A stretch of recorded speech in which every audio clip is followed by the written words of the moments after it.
चलें, तो today we will discuss about DNA library. तो उससे पहले जो हमने डिस्कस करना था, जो कॉलोनी हाइब्रिडाइजेशन जो है वो हमें डिस्कस करना था, वो रह गया हमारा। तो उसको मैंने किसी वजह से खुद ही रोक दिया है, आगे जाके हम उसको डिस्कस करेंगे। तो आज हम डिस्कस करेंगे डीएनए लाइब्रेरी कि डीएनए लाइब्रेरी जो है वो क्या होती है। तो जिस तरह आम हमारे पास एक लाइब्रेरी होती है, तो लाइब्रेरी असल में होती क्या है, that is the collection of different books. तो डिफरेंट बुक्स की जो कलेक्शन होती है उसे हम लाइब्रेरी कहते हैं। इन द सेम वे जो डीएनए लाइब्रेरी होती है वो किसी भी ऑर्गेनिज्म का टोटल जो डीएनए होता है उसकी कलेक्शन जो रीडेबल हो, जो बुक्स होती हैं किसी भी लाइब्रेरी के अंदर, दे आर रीडेबल मटेरियल होता है। इन द सेम वे अगर हमारे पास कोई ऑर्गेनिज्म है और उसका जो सारे का सारा जीनोमिक जो डीएनए है या जीनोमिक मटेरियल है, दैट इज रीडेबल मटेरियल, अगर हम उसको बना के रख लेंगे, then it is called as,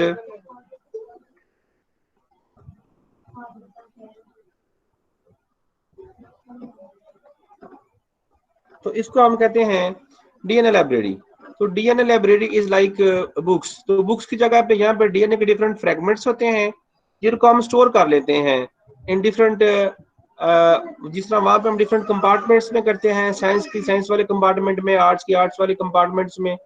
तो इसमें हम क्या करते हैं, किसी भी ऑर्गेनिज्म का जो डीएनए होता है उसको लेके, होल डीएनए को लेके हम डिफरेंट वेक्टर जो होते हैं, डिफरेंट प्लाज्मिड या वेक्टर, वो वाली और चीजें होती हैं जिसके अंदर जो है हम डीएनए को जो है डाल के किसी दूसरे ऑर्गेनिज्म के अंदर जो है वो पहुंचाते हैं। कैरियर जो होते हैं वेक्टर उसको बोलते हैं। प्लाज्मिड जिस तरह है, जिसे हम डिस्कस किया था पहले भी, तो उसके अंदर जो हम इंसर्ट कर देते हैं। तो DNA library is comprehensive collection of clone DNA fragments from a cell tissue organism. किसी सेल का जो जितना भी उसके अंदर जो डीएनए होता है उसके फ्रैगमेंट्स की कलेक्शन है, जिसको हमने क्लोन किया होता है। क्लोन किया होता है, क्लोन का मतलब है कि किसी दूसरे ऑर्गेनिज्म के अंदर जो है वो डाला होता है और फिर वो मल्टीप्लाई कर देते हैं। फॉर एग्जांपल हमने क्या करना है कि एक बैक्टीरिया है, बैक्टीरिया का पूरा जीनोम जो है उसको हम स्टोर करना चाहते हैं और स्टडी करना चाहते हैं। हम क्या करेंगे, उसको छोटे छोटे फ्रेगमेंट्स में बना के फिर हम उसको स्टडी करेंगे, उसका न्यूक्लियोटाइड जो सीक्वेंस होगा उसको स्टडी करेंगे। तो स्टडी करने के लिए हमें क्या पता होना चाहिए, हम क्या करेंगे, उसको सबसे पहले जो है हम किसी प्लाज्मिड के अंदर डाल देंगे। प्लाज्मिड के अंदर क्यों डालेंगे, प्लाज्मिड के अंदर जो है हम जो उसके अंदर फ्रेगमेंट्स डाल रहे हैं, सारे के सारे फ्रेगमेंट्स जो हम डाल रहे हैं हमें उनका पता नहीं है, हमें उनके सीक्वेंस पता नहीं है। हमने उनका सीक्वेंस पता करने हैं कि ये सीक्वेंस के ऊपर जो ऑर्डर है वो कौन सा है। तो हम क्या करेंगे, हम एक ऐसा वेक्टर लेंगे जिसके हमें सारे सीक्वेंस जो हैं पता होंगे और उसके अंदर खास जगह के ऊपर हम उसको इंसर्ट कर देंगे। जिस तरह हमने बात की थी टीआई प्लाज्मिड की, तो जो टीआई प्लाज्मिड था उसके जो फ्लैंकिंग एंड थे या जो जो रिपीट थे, सेंटर वाले जो साइडों वाले एंड थे, और उसके दरमियान में यहाँ पे हमने बात की थी ऑक्सीजन और साइटोकिनिन के सीक्वेंस थे। वहां पे हमने अगर कोई अननोन जो डाल दिया है तो उसको हम स्टोर कर लेंगे। हम अब वो वाला जो पोर्शन है अगर हमने उसको स्टडी करना हो तो हम क्या करेंगे कि उसके ऊपर प्राइमर लगाएंगे जो फ्लैंकिंग एंड होंगे, फ्लैंकिंग एंड के ऊपर प्राइमर लगाएंगे और वो प्राइमर जो है वो उस सारा पोर्शन जो है उसको एम्पलीफाई कर लेगा और उसके फिर बाद में हम सीक्वेंसिंग कर लेंगे। क्योंकि जो अननोन जो पोर्शन होगा हमें उसके बारे में कुछ पता नहीं होता कि उसके अंदर कौन कौन से सीक्वेंस है, वहां पे कौन से प्राइमर लग सकते हैं for PCR amplification and for the sequencing purpose. तो उसके लिए हमें ये चाहिए कि उसकी जो साइडें हैं वो कम से कम नॉन हो। नॉन साइडों के अंदर हम अननोन पोर्शन डालेंगे तो उसकी एम्पलीफिकेशन हो जाएगी और उससे फिर वो उसकी सीक्वेंसिंग भी हो जाएगी। तो इस तरह से हम क्या करते हैं कि पूरा जो जीनोम होता है, पूरा सेल का जीनोम होता है या किसी ऑर्गेनिज्म का जो जीनोम होता है, उसके डिफरेंट फ्रेगमेंट्स कट करते हैं और उन फ्रेगमेंट्स को जो है वो इंसर्ट कर देते हैं वेक्टर्स के अंदर, और वेक्टर्स के सीक्वेंस जो हमें नॉन होते हैं। उसके बारे में आगे थोड़ा सा हम जरा चलते हैं, थोड़ी सी डेफिनेशन आप देख लेंगे। और लाइब्रेरी, अगली जो डेफिनेशन है, the term library can refer to a population of organism each of which carries a DNA molecule inserted into a clone vector। जिस समझ आ गई आपको मेरी बात? कि इसमें भी क्या है कि पॉपुलेशन, जब हमने किसी वेक्टर के अंदर अपना डीएनए का फ्रेगमेंट डाल दिया है तो फिर वो जो बैक्टीरिया है वो ग्रो करेगा। जब ग्रो करेगा 1 से 2, 2 से 4, 4 से 8, और उस पॉपुलेशन के अंदर जो हमारा क्लोन्ड जो डीएनए होता है वो भी उसके अंदर जो है वो उस तरह से मल्टीप्लाई करेगा, वो भी उसकी एम्प्लीफिकेशन होती रहेगी। तो ये जो कलेक्शन होगी उसकी जो मटेरियल है जो हमने डाला हुआ है इसे हम कहते हैं लाइब्रेरी। अब ये जो लाइब्रेरी है, ये जरा आप मेरी बात याद रखें, लाइब्रेरी जो है it can be of whole genome library, it can be of only one single जो जीन है उसकी लाइब्रेरी भी हो सकती है, जीन लाइब्रेरी भी हो सकती है और जीनोमिक लाइब्रेरी भी हो सकती है। जीन लाइब्रेरी किस तरह से है कि अगर हमारे पास एक स्पेसिफिक जीन है, हमने उसको किसी ऑर्गेनिज्म के अंदर इंसर्ट किया है और ग्रो करवा दिया, ग्रो करवाने के बाद उसकी पॉपुलेशन बढ़ जाएगी, उसको हम स्टोर कर लेते हैं फॉर फ्यूचर स्टडी। जब कभी हमारा दिल करेगा हम उसको स्टोर कर लेते हैं, तो वो उसके अंदर हमारा जीन जो है वो होगा। ठीक है, कोई भी ऑर्गेनिज्म होगा उसके अंदर हमारा जीन जो है वो पाया जाएगा। तो इसके अंदर एक जीन हमने इंसर्ट किया है और वो जीन नॉन है, उसका हमें पता है, वो हमने स्टोर करने के लिए कि हमारा जीन जाया ना हो जाए कहीं, बड़ा अच्छा कोई बीटी क्रॉप का जीन है या बहुत अच्छा कोई जीन हमारे पास है, तो हमने उसको किसी ऑर्गेनिज्म के अंदर स्टोर करना है ना, हम खुद से स्टोर तो नहीं कर सकते, उसको हम जीन लाइब्रेरी के अंदर स्टोर कर देंगे। तो ये यही वो बात की हुई है कि उसको हम जो जीन लाइब्रेरी है उसके अंदर एक लाइब्रेरी बनाएंगे ऑर्गेनिज्म की और उसके अंदर उसको जीन को स्टोर कर दिया। दूसरा जो है जीनोमिक लाइब्रेरी, उसमें हम अननोन जो है वो मटेरियल या अननोन जो सीक्वेंसेस होते हैं उनको हम वेक्टर के अंदर इंसर्ट कर देते हैं, और फिर जो वेक्टर होते हैं जो क्लोनिंग वेक्टर, जिस तरह से प्लाज्मिड्स होते हैं, प्लाज्मिड्स को हम क्या करते हैं फिर कि प्लाज्मिड को हम इंसर्ट कर देते हैं बैक्टीरिया के अंदर, बैक्टीरिया के अंदर वो ग्रो करते रहते हैं, और जैसे जैसे बैक्टीरिया ग्रो करते हैं वैसे वैसे ही वो वेक्टर भी ग्रो करेगा, तो वो उसके अंदर स्टोर हो जाएंगे। हम उसको 1 बाय 1 जो है वो फ्रेगमेंट जो है उनको हम स्टडी करते रहेंगे, 1 बाय 1 जो है स्टडी करते रहेंगे। तो ये जो कलेक्शन ऑफ जो फ्रेगमेंट्स है या कलेक्शन ऑफ इंसर्टेड क्लोन जो है, क्लोन की जो स्टडी है या कलेक्शन जो है उसको हम कहते हैं ये हमारी लाइब्रेरी है। ठीक है, जीनोमिक लाइब्रेरी या डीएनए लाइब्रेरी है। इसके डीएनए के पोर्शन जो है हम स्टोर करते हैं फॉर फर्दर स्टडी, उसे हम कहते हैं ये डीएनए हमारी लाइब्रेरी है। ठीक है, अच्छा, इसके बाद जो collection of DNA fragments that have been cloned into vector so that researcher can identify and isolate the DNA, ये देखिए जो तीसरी डेफिनेशन है जब बात है, तो researcher can identify and isolate the DNA fragments that interest them for further study. तो हम फर्दर स्टडी के लिए जो भी हमारा इंटरेस्ट का होता है उसको हम फ्रैगमेंट्स को लेके उसको फिर बाद में हम स्टडी कर लेते हैं। तो ये डीएनए जो लाइब्रेरी है, अब तक आपके दिमाग में ये बात आ जानी चाहिए, जो क्लियर होनी चाहिए डीएनए लाइब्रेरी क्या है। जिस तरह हमारी लाइब्रेरी की बुक्स होती हैं, ये लाइब्रेरी एक कलेक्शन होती है बुक्स की, इन द सेम वे हम क्या करते हैं कि हमारा जो कोई भी ऑर्गेनिज्म होता है उसके डिफरेंट फ्रैगमेंट्स ऑफ डीएनए जो है we store in different organism, like bacteria के अंदर हम उसको स्टोर कर लेंगे और फिर उनको ग्रो कराएंगे, और फिर बैक्टीरिया को जो है हम स्टोर कर लेंगे, और जब स्टोर कर लेंगे तो हमारा डीएनए भी उसके अंदर स्टोर होगा, और उसको हम 1 बाय 1 जो है वो जो फ्रैगमेंट्स होंगे उनको हम वी कैन स्टडी। ठीक है, उनका सीक्वेंस स्टडी कर सकते हैं, और भी जो हम उसको स्टडी करना चाहें वो हम उसको एक्सप्रेशन वगैरह जो भी स्टडी करना चाहें वो कर सकते हैं। अच्छा, इसके बाद जो है अगला जो बेसिक जो फिनोमेना है कि ये जो लाइब्रेरी बिल्डिंग होती है उसमें जो मेजर चीज है वो क्या चीज होती है, इसमें जो सबसे इंपॉर्टेंट चीज होती है दीज आर वेक्टर्स। तो वेक्टर जो है इसके अंदर बड़े इंपॉर्टेंट होते हैं कि वेक्टर्स के अंदर जो है हमारा डीएनए जो है वो इंसर्ट होता है, और वेक्टर क्या होते हैं, प्लाज्मिड होते हैं। प्लाज्मिड जो है जिस तरह ये नजर आ रहा है आपको, एक प्लाज्मिड है, प्लाज्मिड जो होते हैं उनके ऊपर खास किस्म की साइट्स होती हैं विच आर कॉल्ड, यहाँ पे तो क्लीवेज साइट लिखा हुआ है, और which are called restriction site. तो रिस्ट्रिक्शन साइट जो है these are corresponding to the special type of restriction enzymes. For example EcoR1 है, ये जो है EcoR1 है, और ये जो है वो फॉरेन कोई डीएनए जो है वो यहाँ पे पड़ा हुआ है, ये फॉरेन डीएनए पड़ा हुआ है, और ये जो है कोई प्लाज्मिड है, इसके अंदर भी रिस्ट्रिक्शन साइट है और इनके अंदर भी रिस्ट्रिक्शन साइट्स है EcoR1 की। अब हम क्या कर सकते हैं कि हम उसको सीजर लेकर तो नहीं काट सकते ना, हमने किसी मेथड से काटना है। तो ये इंडोन्यूक्लियेजेस होते हैं, या जो हमारे पास डिफरेंट डिफरेंट जो है वो रिसेशन एंजाइम्स होते हैं, जैसे LU1 है, HEH3 है, BMH1 है, हिंड है, इक्वार 1 है। ये आगे जो मैंने इस एग्जांपल बताई हैं, और इनकी जो खास किस्म की जो है वो साइट्स है, जिनको हम कहते हैं रिस्ट्रिक्शन साइट की, इसने यहाँ से काटना है।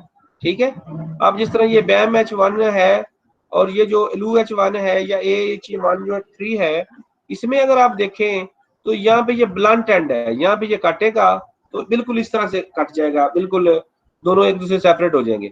और जब ये इक्वार 1 है या BMH1 है, तो ये क्या करेगा, ये BMH1 या इक्वार 1 जो है ये बनाएगा, ये BMH1 या इक्वार 1 जो है ये बनाएगा, ये बनाएगा स्टिकी एंड। स्टिकी एंड जो है वो आपस में फिक्स हो जाते हैं। जिस तरह आप लोगों ने देखा होगा घरों में, अगर कोई घर बना के आधा छोड़ देते हैं तो बीच में वो दीवारों के अंदर छोड़ देते हैं, उनको रदे बोलते हैं। तो वो जब दूसरा घर बनाने लगते हैं तो उसके अंदर वो ईंट एक दूसरे के अंदर फिक्स हो जाती है। इन द सेम वे ये जो न्यूक्लियोटाइड बेसेस होती हैं वो भी उसके अंदर फिक्स हो जाती हैं। जैसे इक्वार 1 बनाएगा स्टिकी एंड, या हिंड जो है वो बनाएगा, या BMH1 जो है वो स्टिकी एंड जैसे नजर आ रहा है आपको, स्टिकी एंड जो है वो बनाएगा। और ये ब्लंट एंड बनाएगा जो LU1 है, और HEH जो 3 है, ये जो है वो स्टिकी एंड बनाते हैं। अच्छा, तो इस तरह से अब अगर वापस आ जाए दोबारा उसी स्लाइड के ऊपर, वो तो डिफरेंट एग्जांपल थी रिस्ट्रिक्शन एंजाइम के, कौन कौन से रिस्ट्रिक्शन एंजाइम जो है वो होते हैं। असल में ये जो फॉरेन DNA लिखा जो है, ये सारे के सारा सपोज कर लें कि ये एक जीनोमिक DNA पड़ा हुआ हमारे पास। इसको हमें इसका सीक्वेंस पता नहीं है, लेकिन हमें ये पता है कि इसके अंदर कहीं ना कहीं पे कोई ना कोई फॉरेन साइट जो या रिस्ट्रिक्शन साइट जो है वो इसके अंदर होगी। अच्छा, और हमें प्लाज्मिड का पता है कि प्लाज्मिड के अंदर जो है ये रिस्ट्रिक्शन साइट है, एक ही है। एक से ज्यादा होंगी तो फिर प्लाज्मिड खत्म हो जाता है, एक रिस्ट्रिक्शन साइट है। तो उसको हम क्या करेंगे, इक्वार 1 से इसको हमने इक्वार 1 से इसको कट किया है, तो इधर जो है A और T बन गया है, इधर जो है वो T और A, ये सीक्वेंस जो है वो रह गया है। अब इसके अंदर कौन सा सीक्वेंस आएगा, इसके अंदर ये हमने क्लीव करके रख दिया है, बीच वाला पोर्शन निकाल दिया है। इस तरह से अब ये फॉरेन DNA जो है, इसको अगर आप देखें तो इसके ऊपर 3 रिस्ट्रिक्शन साइट जो है वो बनाई हुई है, और उन्होंने भी ये खत्म होगी पहली वाली। दूसरी जो रिस्ट्रिक्शन साइट है ATT, मतलब एडानिन एडानिन थायामीन थायामीन, और इधर क्या है थायामीन थायामीन एडानिन एडानिन, एक दूसरे के ये दोनों सीक्वेंस जो है वो अपोजिट है, AATT, और अपोजिट एंड्स के ऊपर है TT और A है। तो ये जो अपोजिट सीक्वेंस हैं या रेजिस्टेंस साइड के जो सीक्वेंस होते हैं which are generally opposite to each other, या रेजिस्टेंस साइड के अंदर जो सीक्वेंस होते हैं उनको हम पैलेंड्रोमिक सीक्वेंस भी बोलते हैं। तो ये पैलेंड्रोमिक सीक्वेंस जो है वो अपोजिट जो है वो बन गए हैं। अब ये मुझे बताएं कि अगर ये वाला जो सीक्वेंस है इसको हम उठाएंगे और यहाँ पे डालेंगे, तो T के सामने A, और T के सामने फिर A, और A के सामने ये दोनों T इधर आ जाएंगे, और ये वाला जो है इधर जाएगा तो T के सामने यहाँ पे A, और फिर T के सामने A, और ये A के सामने फिर A, और यहाँ पे A के सामने फिर A जो है वो आ जाएगा इन द सेम वे जैसे ये नजर आ रहा है। अब ये इस तरह से फिक्स हो जाएगा। इसे हम कहते हैं कि ये लग जाने को कहते हैं हम अनिलिंग, इसकी अनिलिंग हो गई है। और इससे अगला जो प्रोसेस हो गया है इसको हम कहते हैं DNA लाइगेज। DNA लाइगेज क्या है, वो एक एंजाइम होता है जो ये जो गैप आपको नजर आ रहा है ना, इसको इसके साथ और इसको इसके साथ जोड़ देता है। ये नीचे भी आपको गैप नजर आ रहे हैं। तो ये जो जो गैप्स को न्यूक्लियोटाइड्स जो पैरेलल होती हैं दूसरे के, उनके दरमियान में बॉन्डिंग बनाता है, उसको हम कहते हैं कि ये लाइगेज एंजाइम जो है वो काम करता है। इसे हम कहते हैं DNA लाइगेज। अब जब ये DNA लाइगेज बन जाता है तो इसे हम कहते हैं प्लाज्मिड काइमेरा। काइमेरा का मतलब होता है दो डिफरेंट चीजें। तो ये इसको हम रिकम्बिनेंट डीएनए भी बोल सकते हैं, रिकम्बिनेंट प्लाज्मिड भी बोल सकते हैं, प्लाज्मिड काइमेरा भी बोल सकते हैं कि इसके अंदर डिफरेंट प्लाज्मिड है। अब जो अगली मैं बात करने जा रहा हूँ, ये समझने वाली बात है कि यहाँ तक तो आपको फ्लैंकिंग एंड जो है, इनको हम कहते हैं फ्लैंकिंग एंड, ये वाला और ये वाला, इनको हम कहते हैं फ्लैंकिंग एंड। तो ये जो एंड है इनके ऊपर सीक्वेंस तो आपको पता है, लेकिन ये जो दरमियान वाला जो पोर्शन है इसका सीक्वेंस आपको नहीं पता, ठीक है ना। इसका सीक्वेंस जो है बिल्कुल आपको पता नहीं है। इस तरह से जब पूरा जीनोम जो है हमने उसको रिस्ट्रिक्ट कर लिया है, और ये एक प्लाज्मिड नहीं हमने दिया, हमने मल्टीपल प्लाज्मिड जो है वो रखे हैं और उसको रिस्ट्रिक्शन सेट के साथ कट किया है। अब यहां से लेके यहां तक एक पोर्शन, यहां से लेके यहां तक दूसरा पोर्शन है, यहां से लेकर आगे जहां कहीं रिस्ट्रिक्शन एंजाइम आएगा वो तीसरा पोर्शन होगा, वो बड़ा पोर्शन भी हो सकता है। तो इसमें रिस्ट्रिक्शन साइट वाला एक और दो पोर्शन बने हैं, लेकिन अगर पूरे जीनोम की बात करें तो उसमें मल्टीपल बन जाएंगे और मल्टीपल साइज के बन जाएंगे। जिस तरह से इसका साइज, ये इसका साइज बड़ा है और इसका साइज सेगमेंट का या फ्रेगमेंट का छोटा है, तो इस तरह से बहुत सारे साइजेस के भी बन जाएंगे। अब हम वो क्या करेंगे कि जो मल्टीपल हम इसके अंदर प्लाज्मिड डालेंगे, तो उसके अंदर हम क्या करेंगे कि मल्टीपल रिस्ट्रिक्शन एंजाइम जो है वो कट करेंगे और ये साइट जो है वो बनाएंगे। ये साइट तो सेम होगी, सब के अंदर एक ही साइट है, और इनके अंदर जो फ्रेगमेंट आएंगे, यहाँ पे देखिए एक फ्रेगमेंट आ गया, इसमें ये फ्रेगमेंट भी आ सकता है और ये भी आ सकता है, इसमें ये वाला आ गया है और इसमें ये दूसरे वाला चला गया। इसी तरह से तीसरे वाला फिर अगले वाला प्लाज्मिड में और अगले वाला अगले वाले में। तो जितने भी मल्टीपल प्लाज्मिड फ्रेगमेंट्स होंगे जो एक ही रिस्ट्रिक्शन एंजाइम के साथ कट हुए हैं, वो जो प्लाज्मिड जो उसी फ्लैंकिंग एंड के साथ फिरे होंगे वहां पे, उनके अंदर आके फिक्स हो जाएंगे और एक कैमरा प्लाज्मिड नहीं मल्टीपल कैमरा प्लाज्मिड बन जाएंगे। ठीक हो गया, इसकी मेरी बात समझ आ गई होगी यकीनन आप लोगों को। अब ये जो प्लाज्मिड है इनका ये जो एंड है, ये वाला एंड है, इसका हमें पता है, और ये वाला एंड भी हमें, ये वाला जो रेड एंड है इसका भी पता है और इसका रेड एंड का भी पता है। अगर हम यहाँ पे प्राइमर लगाएं, यहाँ से फॉरवर्ड प्राइमर और यहाँ से रिवर्स प्राइमर लगाएं, तो ये इधर से इसको करेगा और इधर से ये इसको जो है वो एम्पलीफाई करेगा, और ये सेंटर वाला पोर्शन जो है, ये वाला पोर्शन एम्पलीफाई हो जाएगा। जब ये सेंटर वाला पोर्शन एम्पलीफाई हो जाएगा तो फिर हम इसी वाले पोर्शन जो है उसको हम सेम प्राइमर के साथ फिर हम सीक्वेंस कर लेंगे। सीक्वेंस करके हमें पता चल जाएगा कि इसके अंदर कौन कौन सी न्यूक्लियोटाइड जो है वो लगी हुई है, ठीक है। और इसी तरह से हम दूसरा पोर्शन भी, अगर वो और भी पोर्शन है उसको भी स्टडी कर लेंगे, तीसरे को भी, चौथे को भी, सारे को, और फिर एट द एंड हम सब को हम जोड़ के हम कह सकते हैं कि ये जो बैक्टीरिया था उसके अंदर ये सारे का सारा जो सीक्वेंस है वो ये वाला है, ठीक है। तो ये पूरे का पूरा जो हमने सीक्वेंस जो है वो स्टडी कर लिया, पूरा जीनोम जो है हमने उसका स्टडी कर लिया, पूरे का पूरा बैक्टीरियम का जीनोम स्टडी कर लिया। इस तरह से ह्यूमन जीनोम प्रोजेक्ट आपने सुना होगा, उसमें भी ह्यूमन जीनोम प्रोजेक्ट में भी वो डिफरेंट लाइब्रेरी कंस्ट्रक्ट करते हैं और उसके अंदर ये इस तरह से डाल के उसको स्टडी कर रहे हैं कि उसके अंदर कौन कौन से जीन हैं, कौन कौन सी चीजें हैं, और ये रैंडम होता है, ये देखिए ना रैंडम है। अब हम क्या करेंगे, इनको किसी बैक्टीरिया के अंदर इंसर्ट कर देंगे। बैक्टीरिया के अंदर जब हम इंसर्ट कर देंगे तो ये जो प्लाज्मिड है, एक भी प्लाज्मिड, ये दो प्लाज्मिड या चार प्लाज्मिड, जितने भी प्लाज्मिड हैं, ये प्लाज्मिड जो है ये उनके अंदर चले जाएंगे और वहां पे जैसे जैसे बैक्टीरिया ग्रो करेंगे ये प्लाज्मिड भी जो उनके अंदर है वो ग्रो करते रहेंगे, तो मल्टीपल प्लाज्मिड उसके अंदर आ जाएंगे।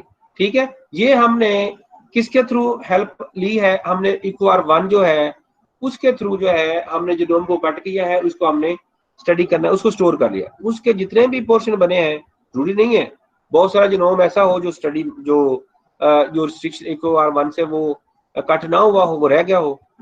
ठीक है, तो हम इसको करेंगे कि ये हमारे पास जीनोमिक लाइब्रेरी है इसकी, EcoR1 जो रिस्ट्रिक्शन एंजाइम है उसकी, तो उसको जो हमने कट किया है उसकी हमारे पास ये फ्रेगमेंट्स आए हैं और वो इसके अंदर स्टोर हो गए हैं।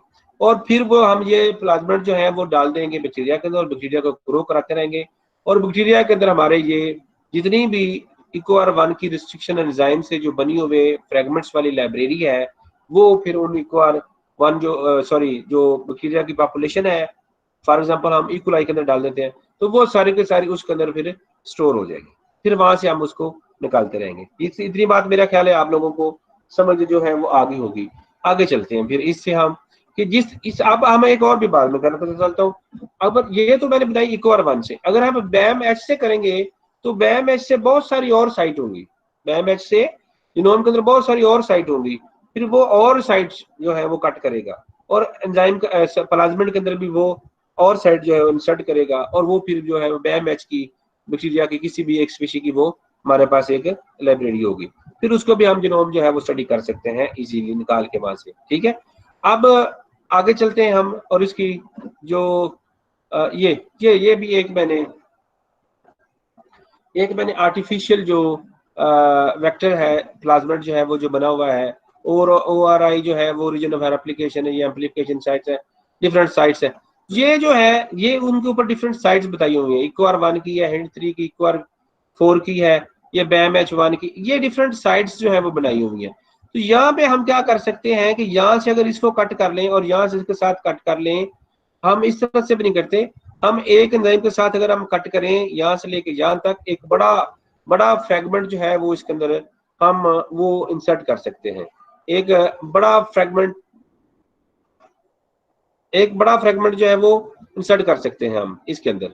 इसकी मेरे ख्याल आपको समझ आ गई होगी। तो ये that is a type of vector है, ये एक वेक्टर है, आर्टिफिशियली असेंबल्ड वेक्टर है।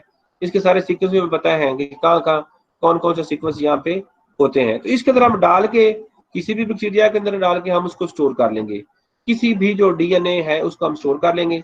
तो दैट स्टोर्ड क्लोन जो होंगे उनको हम कहते हैं ये हमारे पास DNA की लाइब्रेरी है। जीन की लाइब्रेरी हो सकती है, DNA की हो सकती है, इस तरह से हमारे पास RNA की भी एक लाइब्रेरी होती है, उसके बारे में भी हम cDNA जो है उसकी भी हमारे पास कंप्लीमेंट्री DNA उसको बोलते हैं, उसकी भी हमारे पास लाइब्रेरी होती है, तो उसके बारे में भी हम बात करते हैं।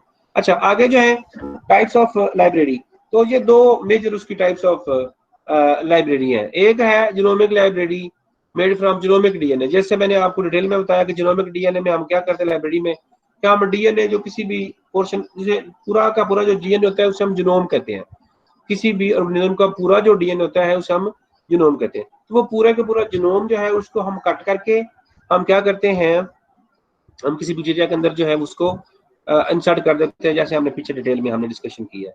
अब दूसरा क्या है, दूसरी लाइब्रेरी कौन सी है, वो cDNA कंप्लीमेंट्री DNA लाइब्रेरी है। तो RNA जो है उस वो DNA का कंप्लीमेंट्री होता है, उसे इसलिए हम cDNA उसको कंप्लीमेंट्री DNA बोलते हैं। तो made from copy of messenger RNA, तो ये cDNA लाइब्रेरी होती है। अच्छा, तो ये जो cDNA लाइब्रेरी होती है ये मैसेंजर RNA से लाइब्रेरी बनाते हैं, इसको जो है मैसेंजर RNA को हम कन्वर्ट करते हैं into DNA by using reverse transcriptase enzyme, वो इसको कन्वर्ट कर देता है बैक, और उसके बाद फिर हम उसको रिस्ट्रिक्ट करके फिर हम दोबारा जो है उसको हम डाल देते हैं, और वो जो लाइब्रेरी होती है वो हमारे पास cDNA की लाइब्रेरी होती है। अगर हम जीनोम लें विदाउट एनी रिस्ट्रिक्शन या विदाउट एनी चेंज या without taking any particular portion, then it is called as genomic library. पूरे पूरा जीनोम ही हमने कट करके तो बैक्टीरिया के अंदर उसको स्टोर कर दिया। तो जो storage of genome in the population of bacteria है या population of any experimental organism है, उसको हम कहते हैं कि ये जीनोमिक लाइब्रेरी है। And collection of cDNA in the form of different fragments stored या cloned in a population of experimental organism is called as cDNA libraries। तो ये cDNA libraries होती हैं और genomic libraries है। तो ये दो तरह की जो है वो लाइब्रेरी है। तो ये for the construction of DNA library के लिए क्या क्या चीजें जो है हमें चाहिए होती है, size of the gene, size of gene कि हमने कौन सा जीन जो है उसके अंदर इंसर्ट करना है। ये तो वो है जीन लाइब्रेरी की जो मैंने पहले बात की थी कि हमें पता होगा कि जीन है तो उसके अकॉर्डिंगली हमारे पास प्लाज्मिड के ऊपर भी उतनी एक ही पता होना चाहिए कि इस साइज का प्लाज्मिड इस साइज का जो है वो जीन स्टोर कर सकता है। ठीक है ना, वो हमें पता होना चाहिए। पहली बात यह कि जीन का साइज हमें पता होना चाहिए। ठीक है, तो कितना जो है उसका साइज है जो हमने इंसर्ट करना है। और अगर हमने जीनोमिक लाइब्रेरी बनानी है तो उसके लिए तो फिर हम आर्टिफिशियल जीनोम वेक्टर लेके तो उसके अंदर जो है हम डिफरेंट टाइप के जो फ्रेगमेंट्स हैं, बड़े छोटे, according to the restriction site वो बनेंगे और वो उनके अंदर स्टोर होते रहेंगे। मल्टीपल हम उसके अंदर भी डालेंगे। कैपेसिटी ऑफ द वेक्टर, ये भी बड़ी इंपॉर्टेंट बात है कि कैपेसिटी जो है वो कितनी कैपेसिटी का वेक्टर हमारे पास है। मैंने पहले बात की ना कि अगर एक वेक्टर ऐसा है कि रेजिस्टेंस साइट इक्वल 1 से है, तो उसके अंदर 2 या 4 जो उसके अंदर बेस पेयर का, जो 10 बेस पेयर का या 100 बेस पेयर या 1 किलो बेस पेयर का फ्रेगमेंट उसके अंदर आ सकता है। तो हम जो है फ्रेगमेंट वहां पे जनरेट हो जाता है हमारे पास 10 किलो बेस पेयर का, तो वो उसकी कैपेसिटी के अकॉर्डिंगली नहीं है वो डी शेप हो जाएगा। तो इस तरह का जो वेक्टर होगा वो इसके अंदर जो है वो इंसर्ट फ्रेगमेंट जो है वो इस वेक्टर के अंदर इंसर्ट नहीं होगा। ठीक है, तो हमें उसकी कैपेसिटी, जीन का साइज और कैपेसिटी ऑफ वेक्टर दोनों का पता होना चाहिए, कितनी कैपेसिटी का वो इंसर्ट अपने अंदर अब्सॉर्ब कर सकता है, उसके अकॉर्डिंगली हमें करना पड़ेगा। उसके बाद मोलेकुलर टूल जो है, जो टेक्निक्स है, उनका भी पता होना चाहिए कि कौन सी मोलेकुलर इक्विपमेंट, कौन सी मोलेकुलर टेक्निक्स जो है उनको हम यूज करके तो वेक्टर के अंदर जो है इंसर्ट करेंगे, और फर्दर जो है वो हम बैक्टीरिया के अंदर जो है उसको इंसर्ट किस तरह से लेके जाएंगे। जैसे जो बायोलॉजिस्टिक गन होती है या एग्रोबैक्टीरियम के अंदर डालेंगे, कौन से मेथड, कौन से टूल या कौन सी टेक्निक्स यूज करके हम सक्सेसफुल बनाएंगे अपनी transformation of vector into the bacteria या एनी जो एक्सपेरिमेंटल ऑर्गेनिज्म है उसके अंदर। ठीक है, उसके बाद वेक्टर्स, हमारे पास, हमें वेक्टर्स का पता होना चाहिए कि कितने तरह के हमारे पास वेक्टर्स हैं और वो किस तरह का जो जीनोम है उसको वो स्टोर कर सकते हैं। तो ये वेक्टर्स का पता होना चाहिए, हमें टेक्निक्स का पता होना चाहिए, और वेक्टर की कैपेसिटी और जीन की साइज इसका पता होना चाहिए। ये बड़ी इंपॉर्टेंट चीजें हैं अगर हमने कोई कंस्ट्रक्ट करनी है जीनोमिक या डीएनए लाइब्रेरी। तो DNA can be gene, DNA can be whole genome, तो उसके लिए सीडीएनए भी वो डीएनए ही होता है। तो वो सारी की सारी उसको स्टोर करने के लिए हमारे पास ये 4 चीजें जो है इनका हमें पता होना चाहिए। ये वेक्टर टाइप्स कुछ लिखी हुई है इसमें। अच्छा, वेक्टर टाइप्स कुछ लिखी हुई है प्लाज्मेंट। तो ये जो कॉमन प्लाज्मेंट है ये एक आम प्लाज्मेंट है, तो उसके अंदर जो कैपेसिटी है इंसर्ट साइज क्लोन, तो इसके अंदर हाँ, तो इसके अंदर जो है वो कितना इसके अंदर आ सकता है, तो 20 kb जो है वो इसके अंदर वो आ सकता है। और ये 10⁵ इसका जो है एक लाइब्रेरी के अंदर ये क्लोन जो हो सकता है और नजर भी आ सकता है, ये स्टोर हो सकता है एक जो लाइब्रेरी है उसके अंदर। अच्छा, लैम्डा फेज, ये वायरस जो वायरल वेक्टर है, या वायरस वायरस का जो एक वेक्टर होता है जिसे हम लैम्डा वायरस बोलते हैं, इसको भी हम यूज करते हैं। जैसे ट्रांसडक्शन होती है ना, इस तरह से ये भी बैक्टीरिया के अंदर लेके जो है वो चला जाता है हमारा जो जीन ऑफ इंटरेस्ट होता है। जैसे ट्रांसडक्शन आपने पढ़ा होगा, उसमें इस तरह लेके जाता है, इस तरह से लैम्डा वायरस भी लेके चला जाता है। इसकी जो कैपेसिटी है कितना ये स्टोर कर सकता है, ये 20 किलो बेस का जो फ्रेगमेंट्स है उसको लेके जा सकता है, और मल्टी टाइम जो है ये एम्पलीफाई कर सकता है। कॉस्मेट जो है ये भी बैक्टीरिया और वायरसेस जो है उनको मिला के ये एक बनाया गया है, क्या उसे कहते हैं, हाँ, ये कॉस्मेट जो है वो बैक्टीरिया और वायरसेस को मिला के एक वेक्टर जो है बनाया गया है, which has capacity of 45 kilo base की जो कैपेसिटी है इसकी है कि वो अपने अंदर स्टोर कर सकता है। बैक, ये जो है आर्टिफिशियल जो है बैक और जैक जो है ये आर्टिफिशियल है, और ये बैक्टीरियल आर्टिफिशियल जो है वो कॉस्मेंट है शायद, या कंस्ट्रक्ट बोलेंगे, बैक्टीरिया आर्टिफिशियल कंस्ट्रक्ट है। ये भी हमारे पास जो है वो बैक्टीरिया का एक बहुत बड़ा आर्टिफिशियली जो हमने वेक्टर प्लाज्मेंट लाइक या वेक्टर जो है वो बनाया होता है, जो कैरी कर सकता है more than 500 kilo base pair को लेके जा सकता है। याक जो है ये यीस्ट आर्टिफिशियली कंस्ट्रक्ट है, या ये आर्टिफिशियली वेक्टर है जो 1 मेगा बेस पेयर जो है उनको लेके जा सकता है, ये ज्यादा से ज्यादा ये लेके जा सकता है। तो जब हमने बड़े बड़े फ्रेगमेंट्स को करना होगा तो डेफिनेटली हम बैक जैक यूज करेंगे। अगर हमने छोटे करने होंगे तो फिर प्लाज्मेट, लैम्डा और कॉस्मेट जो है उनको हम इंटरमीडिएट करना होगा तो फिर कॉस्मेंट, और अगर छोटे करने होंगे तो फिर हम प्लाज्मोड और लैम्डा फेजेस जो है उनको हम यूज करेंगे for the purpose of construction of genomic library. अच्छा, जीनोमिक लाइब्रेरी जो है contain the whole genome of an organism. Genomic library जैसे मैंने पहले भी बताया है कि ये डिफरेंट बैक्टीरिया होते हैं जिनके अंदर पूरे का पूरा जो किसी भी ऑर्गेनिज्म का होल जीनोम होता है in the form of fragment जो है वो स्टोर हुआ होता है। तो ये है, तो जीनोमिक जो साइज होता है एलसीडी के ऊपर, तो जीनोमिक साइज जो है that is expressed in the number of base pairs. तो वो जैसे मैंने पहले भी बेस पेयर का जिक्र किया है, तो साइज जो उसको बेस पेयर के अंदर जो है एक्सप्रेस करते हैं कितनी बेस पेयर की है। अच्छा, तो ये स्मॉलेस्ट जीनोमिक साइज जो है वो किसका आपके ख्याल से होना चाहिए? और for human the genomic size is, human का जीनोमिक साइज बहुत बड़ा है, तो सबसे बड़ा जो सबसे बड़ा तो नहीं कहना चाहिए, जो जीनोम है ह्यूमन जीनोमिक साइज है वो बहुत बड़ा है। और ये कितना होगा? और सबसे स्मॉलेस्ट कौन सा वाला है, ये आपने मुझे कल बताना है। अच्छा, इसके बाद जो है स्टेप्स, स्टेप्स सर क्या बस है? कर। स्टेप्स क्या है? Purification of genomic DNA. Genomic DNA जो है, बस आप जो जीनोमिक लाइब्रेरी के अंदर जाएंगे, हम ज्यादा इसमें नहीं करेंगे। तो ये जो प्रोकैरियोटिक है और इसके अंदर जो यूकैरियोटिक है, तो जो प्रोकैरियोटिक है दैट इज इजी, इजी है क्योंकि उसके जो साइज होता है वो छोटा होता है। तो प्रोकैरियोटिक जरा मुश्किल होती है लाइब्रेरी, और जो जीनोमिक डीएनए की लाइब्रेरी होती है प्रोकैरियोटिक ऑर्गेनिज्म की, that is easy as compare to eukaryotic genome. Genome की निस्बत जो है वो इजी होती है। तो सबसे पहला जो इसका वही पोर्शन है क्लीव, जो पहले तो है ना प्यूरिफिकेशन। आप डीएनए जो है उसको आइसोलेट करेंगे, डीएनए आइसोलेट करेंगे तो फिर उसके इंसर्ट करेंगे ना, डालेंगे।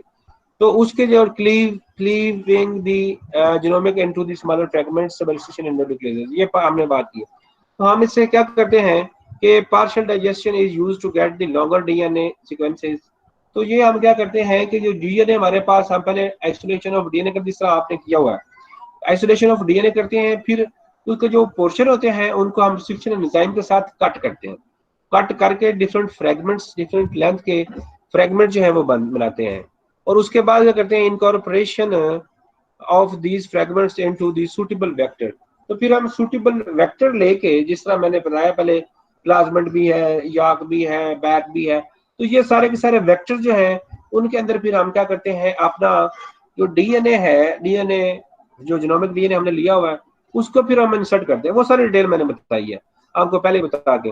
तो वो डालने के बाद हम क्या करते हैं, introduction of vector into a suitable host like bacterium transformation के लिए।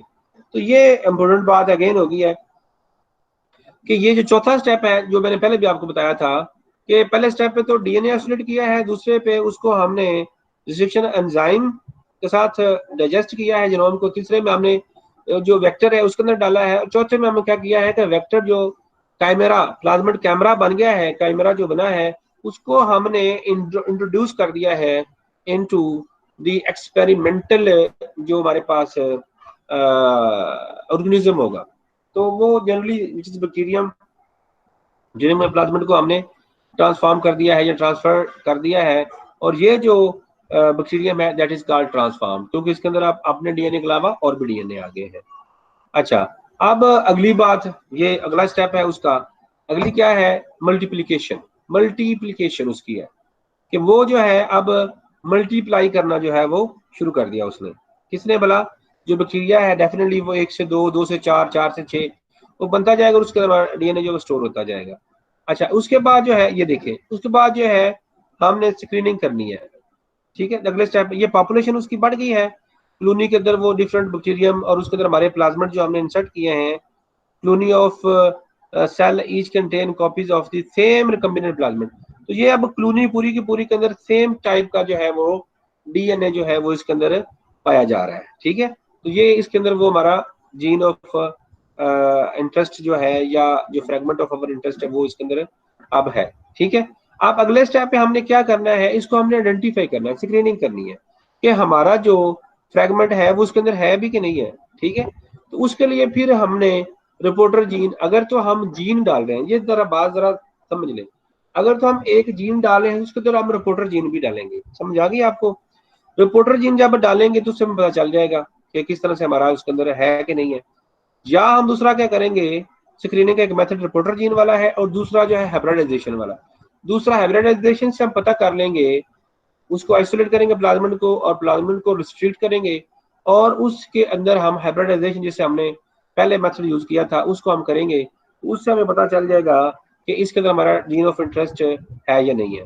दूसरा है कि इसके अंदर हम अगर पूरा जीनोम को हम कर रहे हैं, जीनोमिक लाइब्रेरी बना रहे हैं, ये तो जीन है ना, छोटा जीन है, तो उसको हमें आइडेंटिफाई करना जरा हमारे लिए मुश्किल होगा। ठीक है, कि पूरे का पूरा जीनोम जो है हमने उसके अंदर डाला है। तो हम उसके लिए क्या करते हैं कि वो जो बैक्टीरिया होता है, जो प्लाज्मिड हमने बनाया होता है आर्टिफिशियल प्लाज्मिड में, आमतौर पे हम इसको स्टोर करते हैं जो अननोन फ्रेगमेंट्स होते हैं, तो उसके साथ हम कुछ ना कुछ हमारे पास ऐसी चीज होती है, कुछ ना कुछ रिपोर्टर जीन या कुछ जीन हमने वो जो प्लाज्मिड हमने बनाया होता है उसके अंदर हमने डाला होता है, जो इंडिकेट करता है कि इसके अंदर फ्रेगमेंट जो है वो आ गया या नहीं आ गया है। ठीक है, वो फ्रेगमेंट्स के बारे में हमें बताएगा।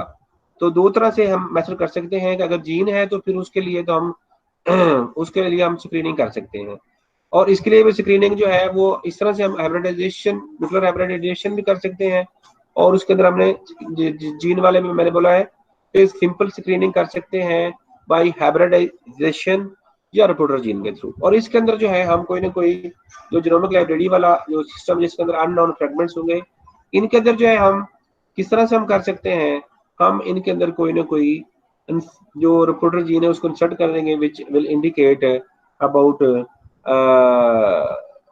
द इंसर्शन ऑफ जो जो जो फ्रेगमेंट है उसके बारे में। अच्छा, ये देखें अब एक्सप्रेशन ऑफ स्क्रीनिंग, ये स्क्रीनिंग किस तरह सर, से कर सकते हैं? Excuse me sir. जी जी।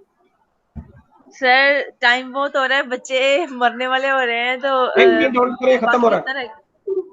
खत्म स्क्रीनिंग लास्ट। ठीक है।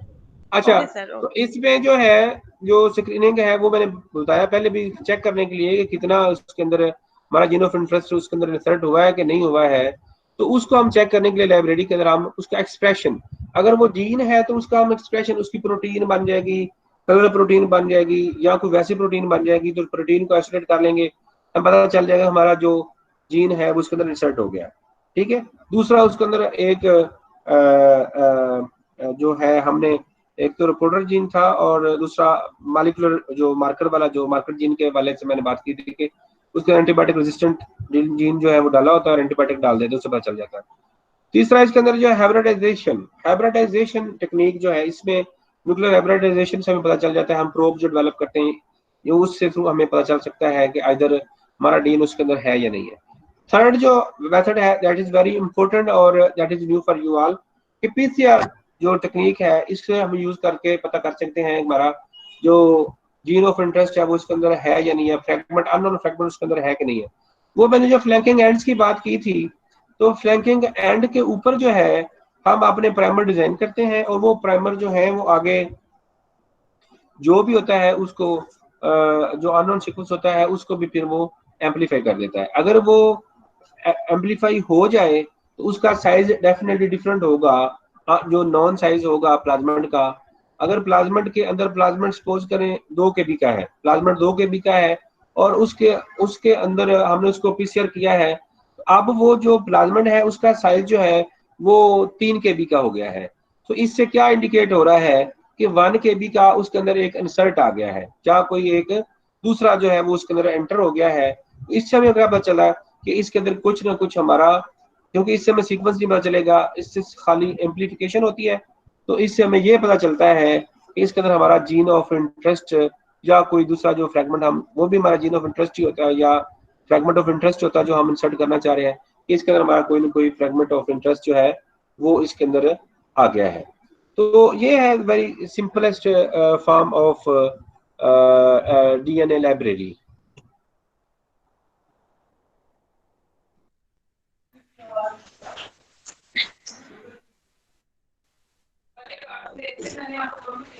सर चले गए?